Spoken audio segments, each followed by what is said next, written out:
everybody, and welcome to our first look for A Dog's Life. This is a family game for 2 to 6 players that takes around 40 minutes to an hour to play. The goal of the game is to be the first dog that's going to find 3 bones and bury them in their den.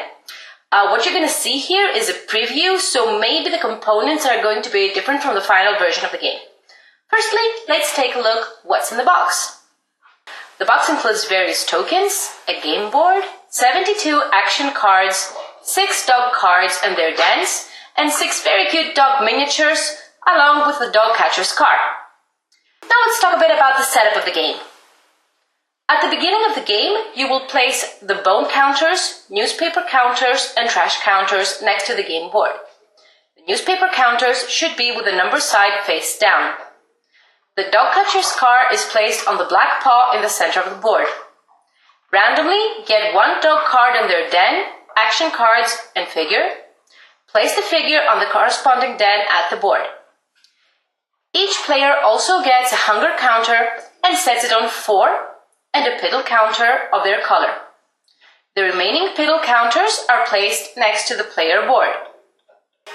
As you can see here, a typical round includes 3 phases. The first one is the food phase. Your dog is very hungry, so at the beginning of every turn, you have to decrease the number of food you have by 1 by moving the counter to your left. The second one is that it does dog stuff. So what does typically a dog do? It pees around, it delivers newspapers, it searches for bones, it searches in trash cans. So more or less, this is what you're going to do in this phase. Lastly, the dog catcher is going to try to catch your dogs. So this is going to be a bit tricky. The active player is actually the one that plays the dog catcher. It moves the dog catcher's card, and if it happens to stop at the same square as a dog, then it sends it to the shelter. Now let's take a better look at the actions that you can do. Each of the dog has a number of action points that you can actually see on the top right side of your dog card. The number indicates the action points as you have, and you spend the action points depending on the actions that you take. Movement is one of the actions that you can take. So if you move in 1 square, you have to spend 1 action point. If you move in 3 squares, you spend 3 action points. As you can see here, there are many actions that you can do. Again, 1 action costs 1 action point. Now, since you can see here the available actions, I'm not going to go into detail as to what each and every action can do, since this is not a how-to-play video for the game. It's very straightforward what you do in every action anyway. So I have to stress out here that the action cards play a very important role in the game. Essentially, they show you what you take in return for something that you do.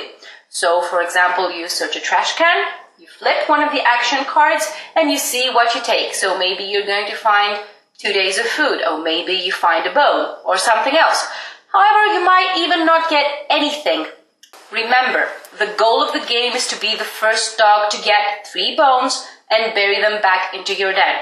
So no matter what you do, no matter how many actions you take, this is what you have to achieve. The dog catcher is the last one to play in the active player's turn. Now, as I said before, this is a bit tricky because the active player is the one that actually plays the dog catcher too.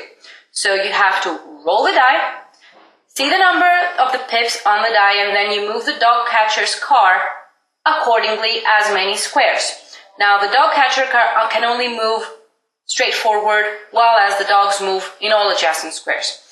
If the dog catcher stops in the same square as the dog, then the dog has to go into the shelter. The dog can try to escape from the shelter at the beginning of their turn. So this is what the game is all about. Overall, it is a fairly easy family game. It simulates perfectly what a dog can do. Although it might not sound like it, you can actually plan ahead what you're going to do, and you can even strategize a bit. So perhaps you're going to pee on the lamps which are around your den so that other dogs cannot come closely to your den, or you're not going to search into trash cans or deliver newspapers at all, but you're just going to be very crème de la crème and just go in the restaurants and beg for food over there. There are many things that you can do. If you're strong enough, maybe you can fight with other dogs and steal the food from them. Not 2 games are ever going to be the same because there are different things you can do. The action cards play a very, very important role in the game. Maybe at some point you think that there's a bit randomness in what you're going to take, but since you're going to be able to take bones from many different actions, this stabilizes things a bit and it's not as random. This is a family game, a very nice family game. I do recommend it. If you want to play it with your kids, it plays very well. It also has some variations inside the rulebook where you can play in packs or in pairs for 2 to 3 players. However, I haven't tried this one yet. Overall, it is a very nice game and it's right now on Kickstarter, so you can check the link in the description below. Thank you very much for watching the video.